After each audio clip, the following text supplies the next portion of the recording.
Planet Mission Part 1 by David Claiborne, as read by the author. New chapters every Monday. The full novel is available on Amazon.com and other online retailers. Links in the description.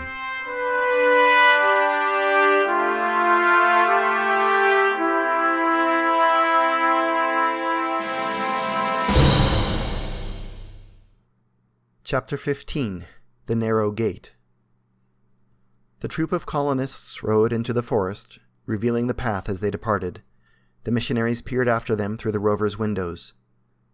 The path they took should lead straight to the city, Waters reasoned. Waters was not wrong, but the path was not straight.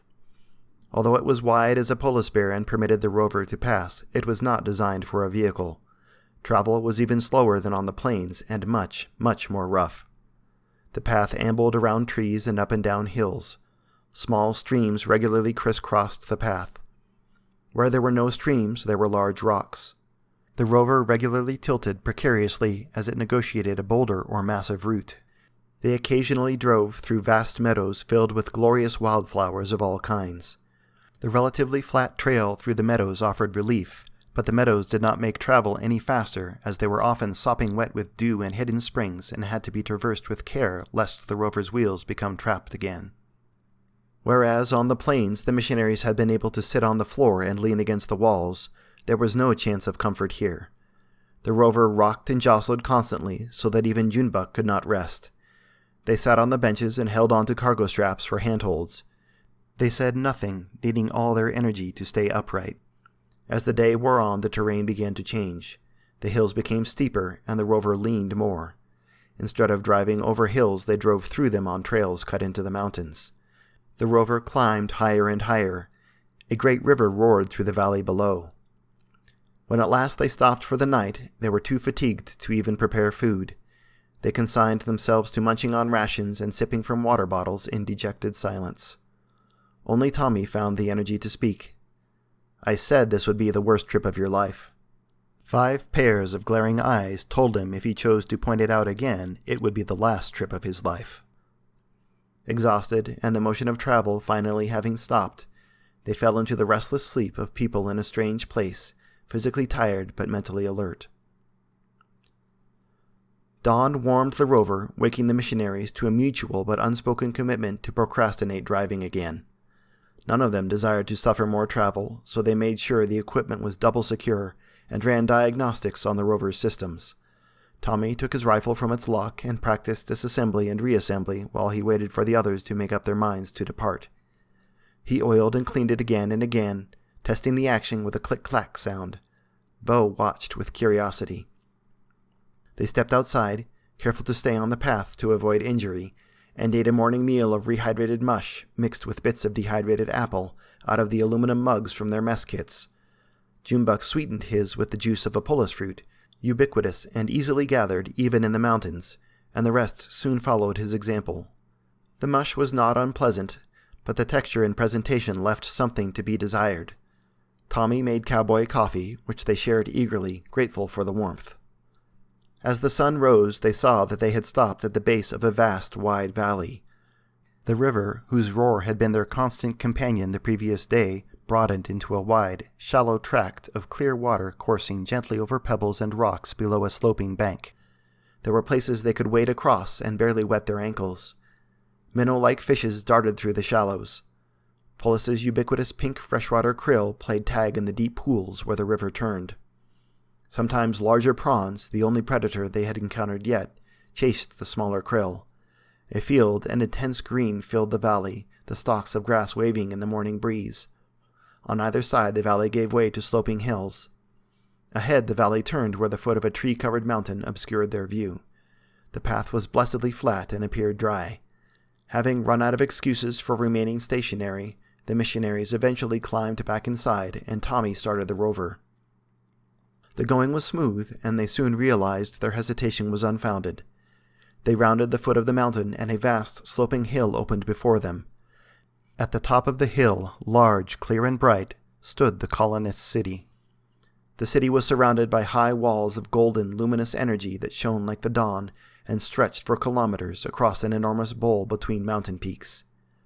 Beyond the walls towered buildings of white stone and glass built on tiers seemingly carved into the mountainside. The stones themselves shone with light that was visible even in the bright morning sun, but none compared to the towering spire that rose from the city center. Its glow lit the city and filled the entire valley. The river flowed out of the city through the wall to the right side of a tall gate, cascading down the hill through orchards of fruit-bearing trees and fields of tended vines and other crops. The trees appeared ancient, with great gnarly tapered trunks full of thick bark, massive roots, and large branches that came out in twists and bends, ending in pads of smaller leaves and needles. The branches emphasized the shape of their trunks, while their crowns were thick with tight growth. The leafy trees were in blossom and covered in flowers. Here a deep magenta, there brilliant amber, there pink or peach. Some trees were still covered in bunches of lavender or red berries from the winter season. There were flowers the color of rose wine, and even orange and violet flowers the colors of a sunset. Where blossoms fell, they bathed the floor with color. Their fragrance penetrated the rover's filtration system. The missionaries inhaled deeply, unable to resist. Native insects flew between the trees and wildflowers of the valley, going about their work to and from white hive boxes stacked in periodic intervals throughout the orchards and fields. Birdsong hung in the air, and herds of animals traipsed about the hills. The valley was alive with life. In and through the orchards moved machines as tall as trees. These tended to the orchards, hives, and vineyards autonomously. "Where are the worker positions?" Junebug asked. "Maybe those machines serve the same purpose," Molly speculated. "It's tragic when a machine takes a position from a person," Jazzy said. "This will have to be something we discuss with them. A change like that should help their employment rate as well."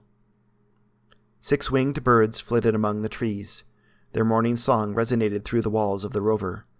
Above them, high in the sky, massive creatures the size of whales swam among the clouds on wings like fins, flying upward and breaching backwards through the low cumulus, scattering water vapor in turbulent whirls.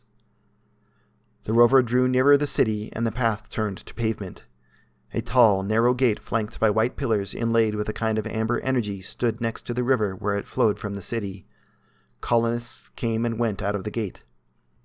Polus bears and other creatures milled about in the fields or gamboled amidst the colonists. Some colonists walked, some rode. The animals seemed delighted to have a rider. Other colonists flew by in vehicles that hovered on pillows of air emanating from hoops set parallel to the ground, evenly spaced around a cabin in 6s, imitating the wings of Polus's native birds. The hoops rotated to steer and maneuver the vehicle.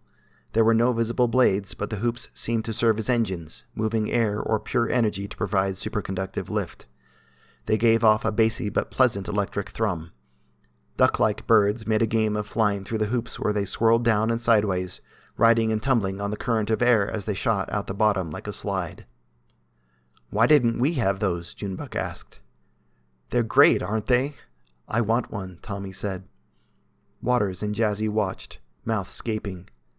As they continued toward the city, it became clear why the path was not a developed road. There was no need.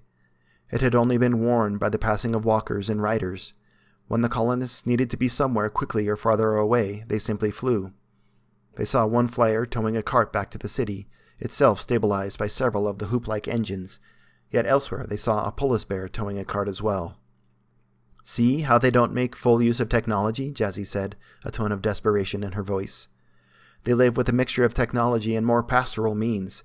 This is something we can help them with." "It doesn't look much like they need help," Junebug mumbled. The colonists gave a variety of reactions as they passed. Some waved, some took no notice, some flew by too quickly to see, others scowled. The rover rolled onto a flat plaza set in white marble pavers with tall, interspersed columns that supported banners and sails of shade cloth.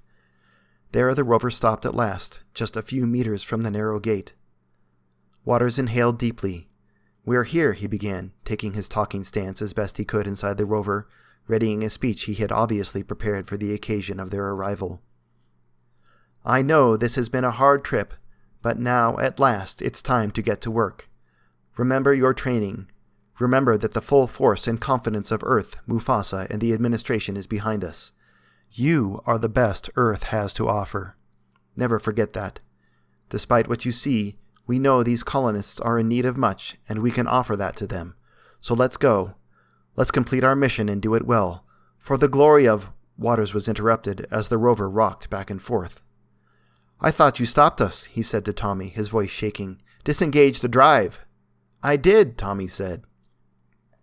A polar bear had sidled up to the rover and was indulging itself in a scratching session, rocking the vehicle side to side. It turned its rump toward the rover and began scratching its haunches and tiny tail against the rover's wheels. It squatted down and pressed its rear into the rover and gave it such a lift that it brought the rover's wheels off the ground. The polar bear stepped away, and the rover crashed back to the ground, jostling back and forth on its suspension. "You were saying?" Tommy said, finding the whole thing very amusing. "Is everything okay?" Waters asked. "I think we're all right," Molly said. "It's fitting that the first thing to greet us should be a gigantic ass," Tommy said, not done amusing himself. "That's enough," Waters said, "and I'll remind you that word could be considered offensive. Please don't speak that way around the colonists.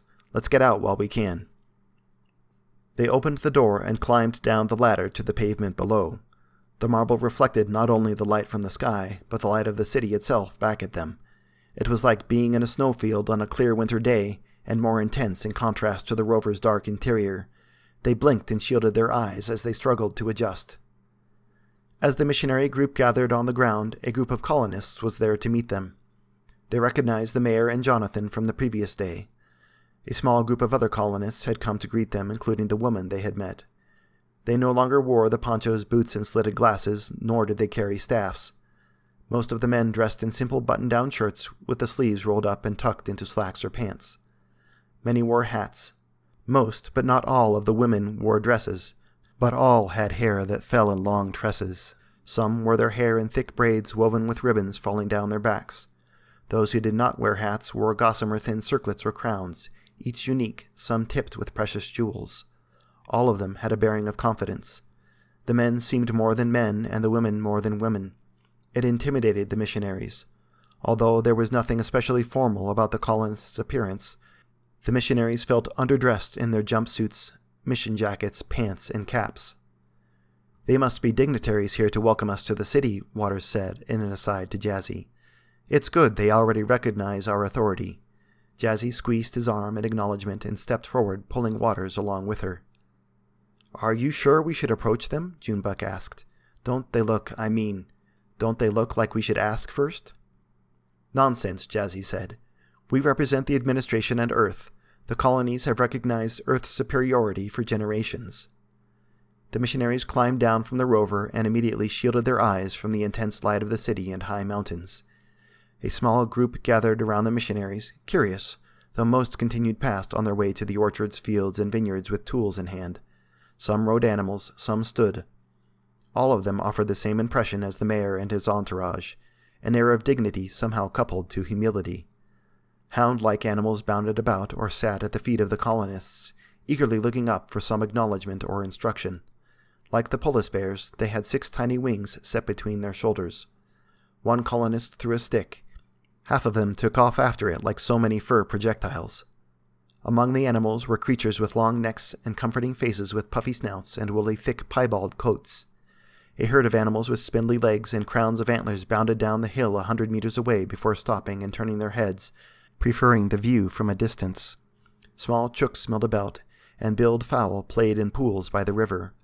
All the animals had 6 wings, whether they appeared vestigial or not. Smaller birds hopped about the plaza, pecking for snacks and bits here and there. Swallow-like flyers snapped up insects. Jazzy stepped forward with Waters, both holding their hands at their brows to shield against the light, and the rest of the missionaries followed. A woman from the welcoming party stepped forward carrying a bag and began handing out glasses. They were of the same kind the riders had worn the previous day. "Welcoming gifts?" Waters asked. "You might say that," she said. "They're for your eyes. It will take some time for you to adjust to the light." "Why aren't you wearing them?" "We only wear them when we need them. We're part of this world. You, however, need them now," she replied. It was true. Very few of the colonists were wearing the glasses, though some went about with them on their foreheads or tucked into their pocket. Waters pondered the glasses in his hand. They appeared handmade, carved from a piece of sun-bleached white wood, and had only a single slit that ran horizontally across the face to admit light. They looked primitive. He put them on and was surprised immediately. "The slit will both shield your eyes from the light and sharpen your vision," the woman said. "They're smart glasses," Junebug exclaimed, putting his on and looking around in wonder. Indeed, they were a piece of technology beyond simple glasses. Aside from blocking the light, the slit brought everything into sharper focus. The interior projected a heads-up display. The amount of information was overwhelming. It seemed to react to thoughts, first showing the names of those in the welcoming party, and then the full names of the missionaries. The glasses described the architecture of the city, the materials composing the walls and buildings, overlaid a map of the terrain, gave the scientific and common names of the animals, birds, and insects in the plaza, identified a failing mount in the rover, and showed that Molly was tachycardic even beyond the excitement of the other missionaries. "There are different modes," Junebug said, swiping his hand across his face. "Huh. Why would you need to detect gravimetric distortions?" "I don't recommend that you use them all the time, only when you need them," the woman said, who the glasses told them was I, an assistant to the mayor's office. "Otherwise, your eyes will never adjust, and you'll grow lazy and never learn anything for yourself. Having information handed to you all the time does you no good. Only use them when you need them." Jazzy stepped forward and began to speak. "Colonists of Polus IV, we are pleased to be here on behalf of the administrations of Earth on a mission from Mufasa. We thank you for these gifts and for your welcome. We hope in time to get to know all of you better." She glanced at Waters, who took the cue and stepped forward and continued. "Yes, thank you for the gifts and the welcome. We know that it may be hard to accept our presence and purpose here, but we think in time you will come to understand and appreciate what we have to offer." Jonathan huffed, and turning on his heels, walked back to the city, apparently having decided he had better things to do. As he left, the small crowd began to disperse, though a few of the colonists stayed out of politeness. The tone of Waters' voice rose a pitch as he continued. "As you have given us gifts, we would like to bring you gifts as well. Gifts of education and science, of technology, of health and medicine, of culture and knowledge of better governance and society. With time, I'm confident that you will come to see our ways as beneficial and for the best." Jazzy began clapping and turned to look at the missionaries behind her, who broke out into tepid claps. The colonists did not clap, though a few smiled courteously. "Well, Mayor," Jazzy continued, "shall we meet in your city? Perhaps we could have a tour." The mayor glanced at the rest of the entourage with a lift of his eyebrows, and the colonists began to disperse, though I remained. Patience, according to the glasses, the woman they had met the previous day, joined the mayor and I. She had a glorious head of curly hair that stuck out in all directions like a globe. The mayor spoke. "I don't think that will be possible, not at this time," and sent a questioning look Tommy's way. Jazzy was visually perturbed, but maintained a polite smile. "We have just arrived, Mayor, and would very much appreciate the opportunity to see where we can stay." "You may make a camp wherever it pleases you, as long as it does not interfere with any of the people's work," the mayor replied. Jazzy dropped the appearance of politeness. The mayor held his hands in a pacifying manner and explained. "Please do not misunderstand me. We would in time be overjoyed to welcome you into our city. I do not think it will be possible, however, though you are welcome to try. Not until you share our faith. Please excuse us, we have work of our own to do." With that, the mayor, Patience, and I turned and walked back toward the city gate. Waters heard Junebug chuckle and thought that he must be seeing her name through the glasses too. It was an odd name and a bit funny. It was also archaic, like a name out of 19th century books. Jazzy stepped forward with a look back at Waters, who himself looked back at the missionaries and motioned for them to follow. They all stepped forward except for Tommy, who did not seem interested. "Aren't you coming?" Waters called back. "That's all right, you go ahead," Tommy said. "Don't worry about him," Jazzy said to Waters. "He's not officially part of the mission anyway." The trio of the mayor, I, and Patience passed through the gate and back into the city. The missionaries gathered as a group. A massive wall made of white limestone surrounded the entire city.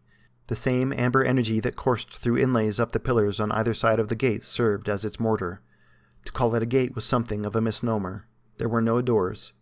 It consisted instead of the open area between the pillars. Nor was it particularly narrow up close. From a distance, the tall pillars and vastness of the wall stretching to either side made it look small. Jazzy looked up at the height of the construction and then stepped over the threshold. She looked back with a smile and motioned for the others to follow.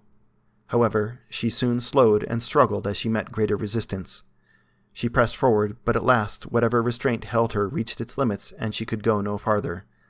All at once she fell, thrust backward out the gate. Tommy burst out in laughter. Jazzy looked back at him, her face red with embarrassment, frustration, and anger. Waters helped her up, and they both attempted to pass through the gate, slowly this time, with their hands held out as if to stave off whatever would hold them back. The farther they progressed, the more the city resisted. The rest of the team, excluding Molly, stepped forward and tested the gate with the same effect. Not a one of them could push through. Molly stood back in apprehension, not wanting to test the gate herself, perhaps afraid of what might happen to her or what it might mean. Junebug pounded rhythmically on the invisible membrane that prevented their passage, making it a game. "Stop that," Jazzy scolded. Junebug stepped back with his hands at his sides. "This is absurd," Waters said as colonists, vehicles, and animals on either side of them continued to come and go through the gate at will. "What kind of trick is this to play on guests?" he complained. Patience returned to them and motioned them to the side. "Please stand out of the way so that the others may pass freely," she said. "What's going on here? I demand an explanation," Jazzy said. "It is as the mayor said. It is simply not possible for you to pass at this time, not until you share our faith. Tell me, did you have trouble with the grass?" They nodded their heads. "Did anyone explain to you the reason for the difficulty you had with something as simple as the grass?" She did not wait for an answer. "I was there among the riders, though you may not have recognized me under the hood behind the glasses." A look passed between the missionaries that suggested her hair would be near impossible to miss, but Patience continued. "You were not made for this world. In the same way, neither was this world made for you. Even the plants, the air, the light could do you harm. And that is why you cannot enter the gate, though perhaps one of you might," she said, looking at Molly, who for her part avoided eye contact. "No, thank you," Molly replied. "When you are ready, then." "Her?" Jazzy said incredulously.